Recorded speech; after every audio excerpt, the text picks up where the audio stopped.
मैं एक्सप्लेन कर रहा हूँ एक्सरसाइज 10.4 का क्वेश्चन नंबर 1।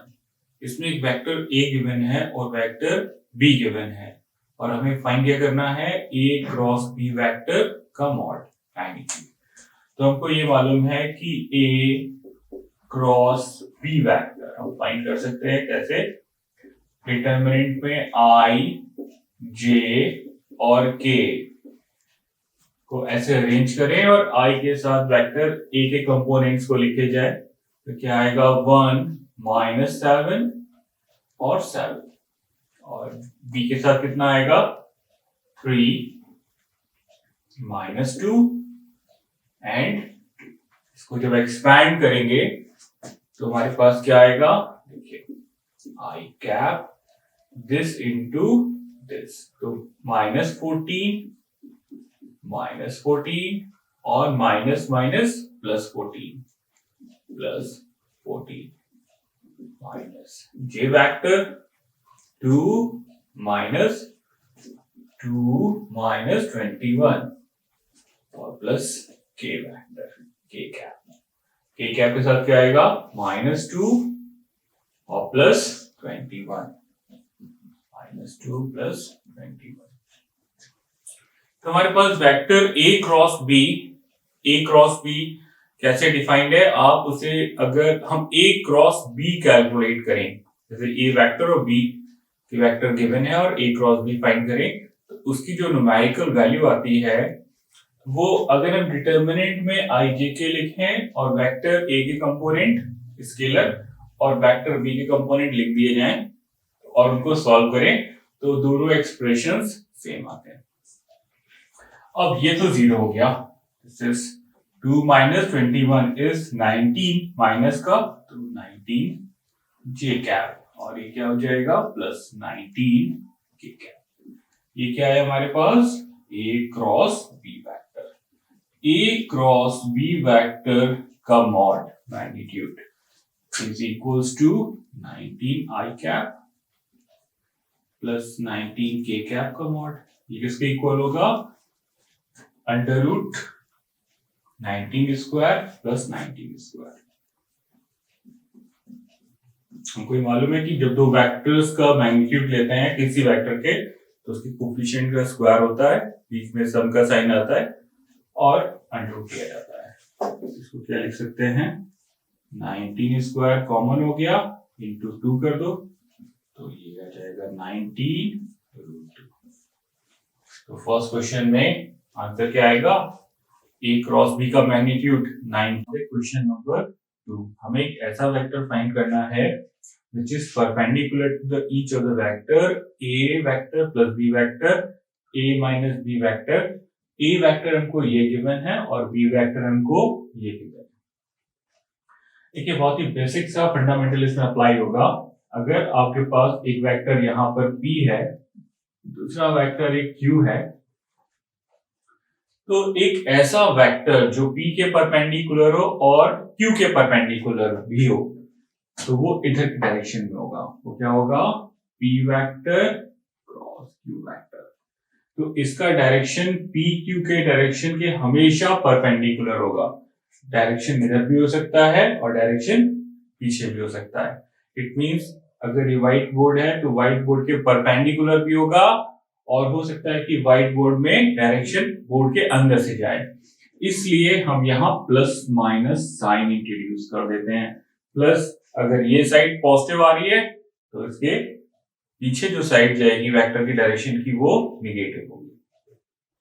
ये बहुत ही सिंपल सा रिजल्ट है कि अगर p वेक्टर और q वेक्टर मालूम है तो p cross q vector is always perpendicular to p vector and q vector. अब क्वेश्चन में यूनिट वेक्टर भी कहा है perpendicular to the each of the vector. देखिए जब आप a प्लस बी निकालेंगे, a प्लस बी, आप मान लीजिए एक वेक्टर आएगा वो p है और a minus B vector is q vector. इसलिए क्योंकि जब भी दो वेक्टर्स का सम करेंगे तो वेक्टर मिलेगा, दो वेक्टर का सब्ट्रैक्शन करेंगे तब भी हमें एक वेक्टर मिलता है। अब क्वेश्चन में रिक्वायरमेंट ये है कि इन दोनों वेक्टर्स के परपेंडिकुलर हो और यूनिट वेक्टर हो। तो यूनिट वेक्टर क्या होगा जब जैसे P क्रॉस Q परपेंडिकुलर हो गया, यूनिट वेक्टर कब होगा? जब P क्रॉस Q के मैग्नीट्यूड से हम इसको डिवाइड भी कर दें। तो पहला काम इसमें यह है कि अगर एक वेक्टर P है, दूसरा Q आ गया रिजल्टेंट, तो पहले हम P क्रॉस Q निकाल लें, फिर उसके मैग्नीट्यूड से डिवाइड कर दें, तो हमें वो वेक्टर मिलेगा जो P और Q के परपेंडिकुलर है और उसका मैग्नीट्यूड 1। तो यहां से देखिए, पहले हम इसी को निकाल लें कि A प्लस बी किसके इक्वल है। ये क्या आ गया? A plus B is 4i cap 2j और 2j is 4j minus 2k plus 2k 0 और A माइनस बी कितना हो गया? 3i minus i 2i 2j minus 2j is 0 and 2k minus 2k is 4k। ये हमको मिल गया। पहला मिला P वेक्टर और दूसरा Q वेक्टर। अब निकालने जा रहे हैं P क्रॉस Q वेक्टर। इसका तरीका क्या होगा? I J K और I के कंपोनेंट्स लिखो 4, J के 4 और K के 0। फिर यहाँ पर I का कंपोनेंट है 2, K का कंपोनेंट 0, K का कंपोनेंट अगेन 4। अब इसे सॉल्व कर लेते हैं। तो कितना आएगा?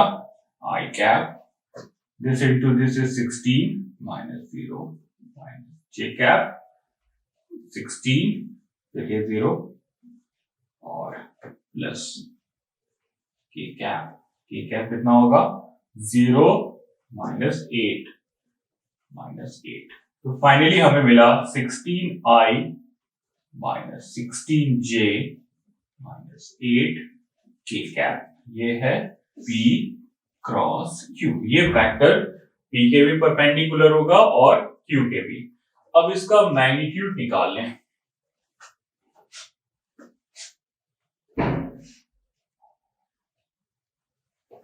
तो P Q का मैग्नीट्यूड कितना आएगा? इक्वल्स टू 16 स्क्वायर 256, 16 स्क्वायर 256 और 8 का स्क्वायर 64, 256, 256, 64, then 16, 17, 1 कैरी हो गया 576। तो जो PQ आएगा वो 5 PQ का मॉड क्या आएगा? 576 और इसका स्क्वायर होता है 24 का। तो हमारे पास जो वेक्टर P क्रॉस Q आया वो इतना आ गया। और एक बात यहाँ पर रिजल्ट थी कि जो वेक्टर P के और Q के परपेंडिकुलर होगा उसमें यहाँ प्लस माइनस लगेगा। तो ऐसा वेक्टर जो दोनों के परपेंडिकुलर भी हो और यूनिट वेक्टर भी हो, कितना होगा? Plus minus P cross Q upon P cross Q vector का mod is equals to plus minus P cross Q is 16i cap 16j cap 8k cap divided by 24। ये इसका आंसर होगा। Question number 3 क्या है? ए vector a unit vector makes an angle of pi by 3 with I cap and pi by 4 with J cap and acute angle theta with K cap. Then find theta and hence the component of vector A. तो सबसे पहले हम एक vector A assume कर लेते हैं। A1 I cap, A2 J cap, A3 K cap। एक vector A हमने एज्यूम कर लिया। अब नंबर 1 कंडीशन ये है कि ये एक यूनिट वेक्टर होना चाहिए।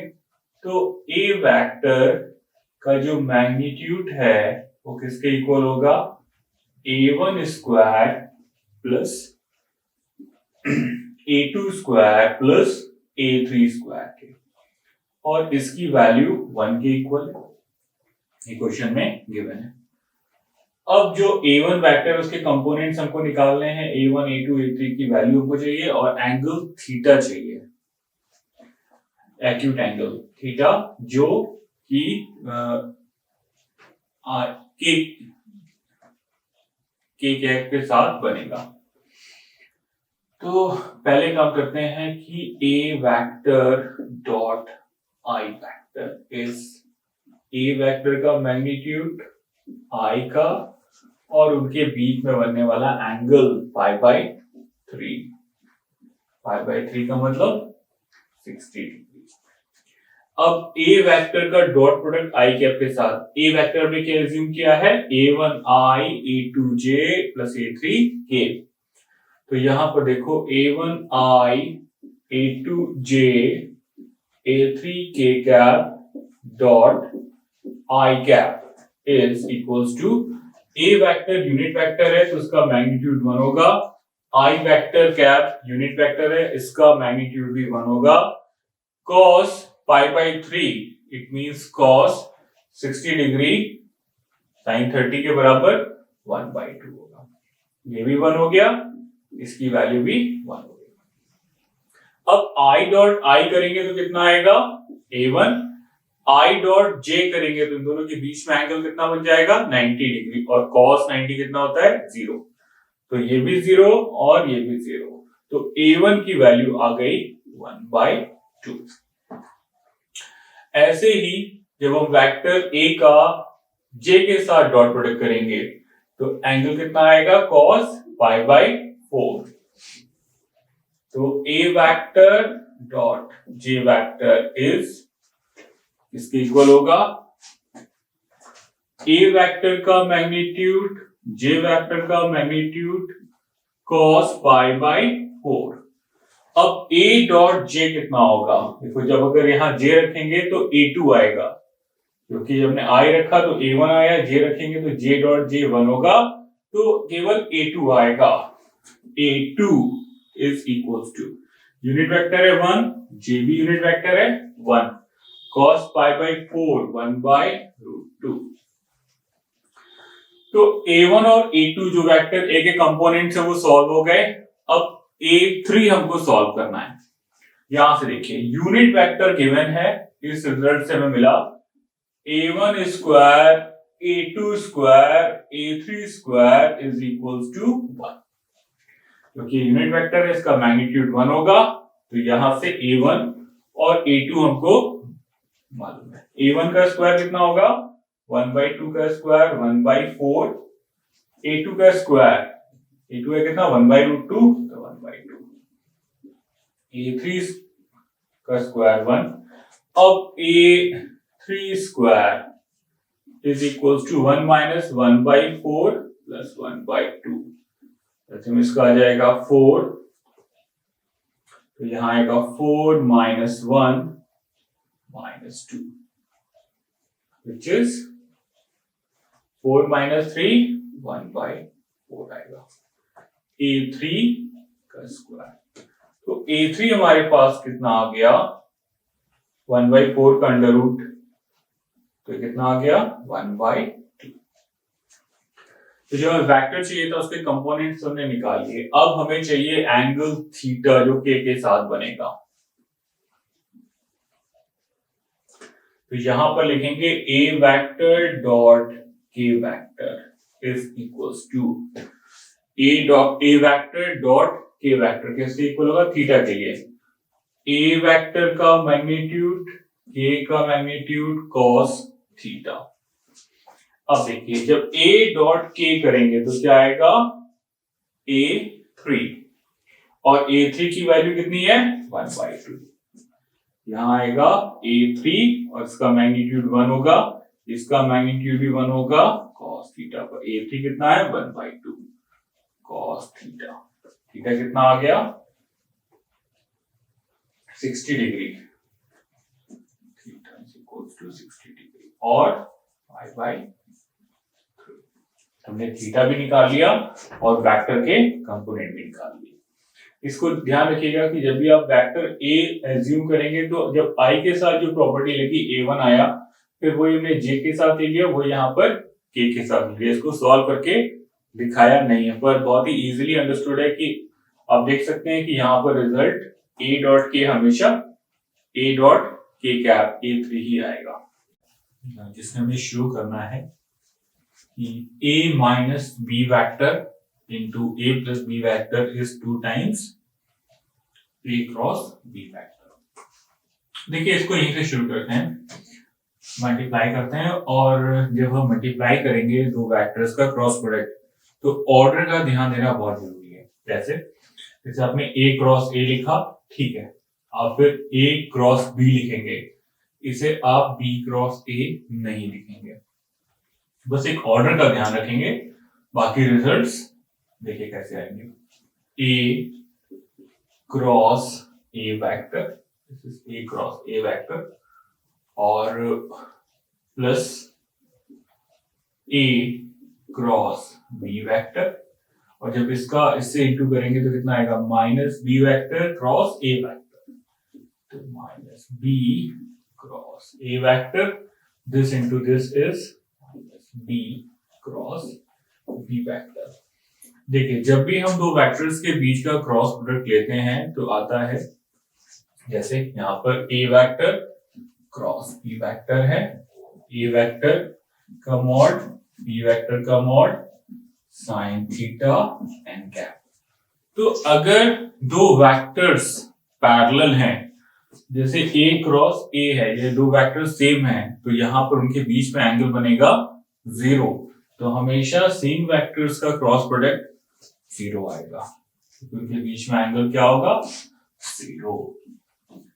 अब यहां पर हमारे पास आ गया A cross B vector, B cross A vector. हमको मालूम है कि अगर हम वेक्टर्स को इंटरचेंज करें तो साइन बदल जाता है, तो ये A क्रॉस B वेक्टर हो गया, जैसे 2 times A cross B vector. याद रखिएगा वेक्टर की प्रॉपर्टी है कि vector A cross B is equals to minus times B cross A।